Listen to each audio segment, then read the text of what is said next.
welcome back to another video with yours truly, Sam Healy. Today, we're going to be doing something a little bit off the beaten path. I was perusing Board Game Geek earlier this week, and a couple of days, of course, we use it a lot to do a lot of research and that type of thing, but I noticed something that I just hadn't realized before, and that is I have a lot of games in the Board Game Geek top 10 that were on my top 100 list, and I didn't really ever think about that. I just have this, I guess, perception that people who populate the geek are a little bit of a different kind of mindset from mine, and that's probably true to a certain extent, but I was just shocked by how much overlap there is between my top 100 and top 10 of the Board Game Geek. So I figured I'd go through just the top 10 on the Geek and give my thoughts on each one of them and go from there. All right, so we're going to start with the big dog. Number one, Gloomhaven. Now, Gloomhaven is a game that I still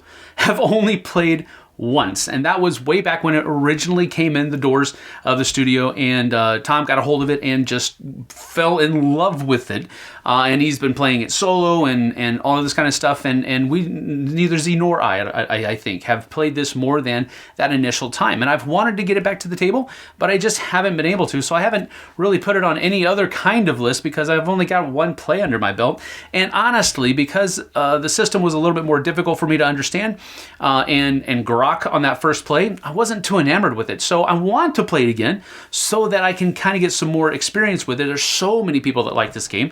And honestly, it should be kind of in my wheelhouse because I like dungeon crawlers and I like overarching storylines and all that other kind of stuff. So I think this is going to be a game that I really enjoy. I just haven't had the chance to experience it more. So that's that. But hey, it's number one. Now, number two on the Board Game Geek Top 10 is Pandemic Legacy Season 1. And this is actually my number 71 on my top 100s. And it's really my favorite way to play Pandemic. Now, there are a lot of other kinds of Pandemic games out there that have different themes wrapped around them and that type of stuff. And those are all well and good, and I enjoy them.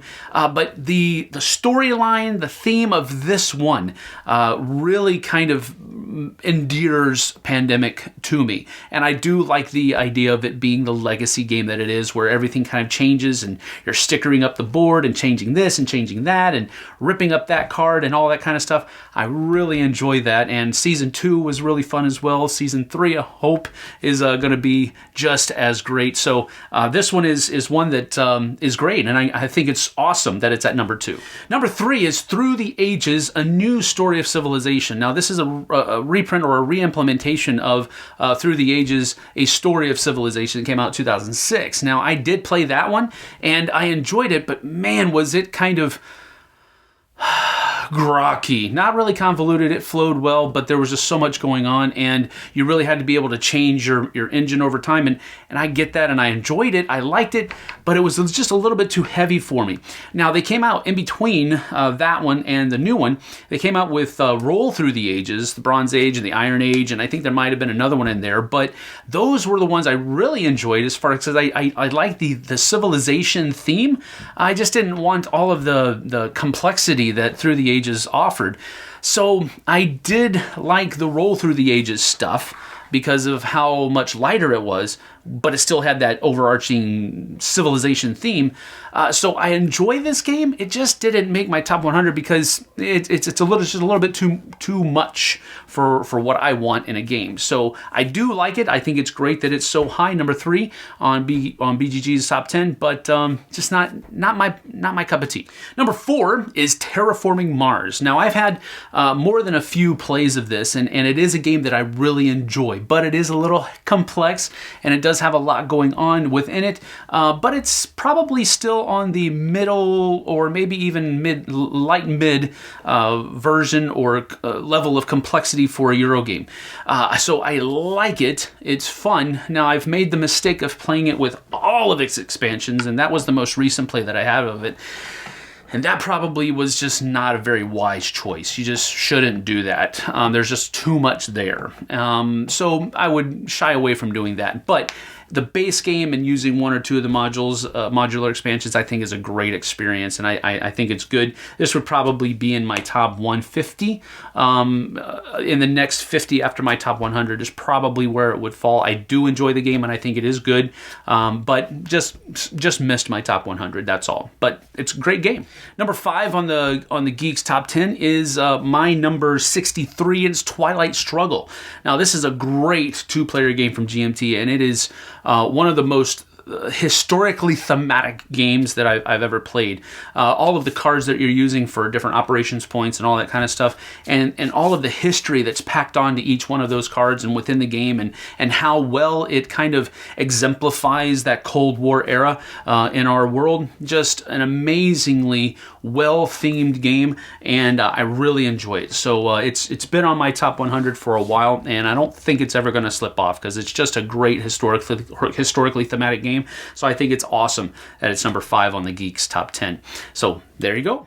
Number 6 on the Geek Top 10 is my number 9 of all time. So this is actually a game that is on my top 10 and the Geeks Top 10, which is, that's pretty cool to me. And that's Star Wars Rebellion. Now, if you've ever wanted a Star Wars board game, everything that you could possibly think of, well, to an extent, in one box, this is what it is. It just really entirely feels like you are playing in that universe, which is a really cool thing.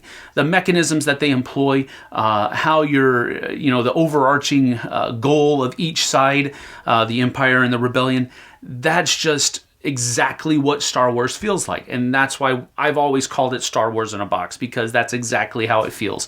And it's great that a game like this, it's so thematically rich. It's so juicy as far as that theme is concerned. And I love it when games are like this. So it's super that it's on the top 10. And it's even kind of high, number 6 on the top 10. So that's great. Number 7 on the Geek Top 10 is my number 91 in my top 100 of all time. That's Scythe from Stonemaier Games. And this is a great game. Now, it looks a little bit different than what it is. It looks like it's going to be this heavy combat game with all of the beautiful and picturesque and very thematically rich artwork that's in it. But it's a little bit more of a Euro game, and I even hesitate to call it a hybrid because there's so little combat in there. I don't think it is. I think it is a tried and true at this point. I've kind of changed my mind. I used to call it a hybrid, but it really kind of isn't. But it has that idea that's there, and there's a conflict in there, and so I think it's great. It's a super good game. I haven't been able to play Rise of Fenris yet, and I really would like to because I really enjoy Scythe, but I just haven't had a chance to try out that expansion yet. But I think it's great that it's on the top 10, and it is on my top 100 as well, so that's super good. Number 8 on the Geek is a game that I have not played, and that is Gaia Project. Now, I have played its predecessor, Terra Mystica, and I did not enjoy that at all, and that's one of the reasons, really it's kind of the main reason why I haven't played Gaia Project yet. It's because it's basically the same kind of game, at least from what I've heard, just with a science fiction theme wrapped around it, a space theme. So I don't know that I'll ever play this one because I really did not enjoy the style of game that Terra Mystica is. But who knows? Never say never, right? So maybe I'll give it a try here in the future. But for right now, I've not played it. Don't think I will. But hey, kudos to those of you who do like the game. Number 9 on the Geek is The Great Western Trail, and this one also carries the moniker that I've not played it yet, but it is I believe it's a worker placement game with a whole slew of places that you can put your workers.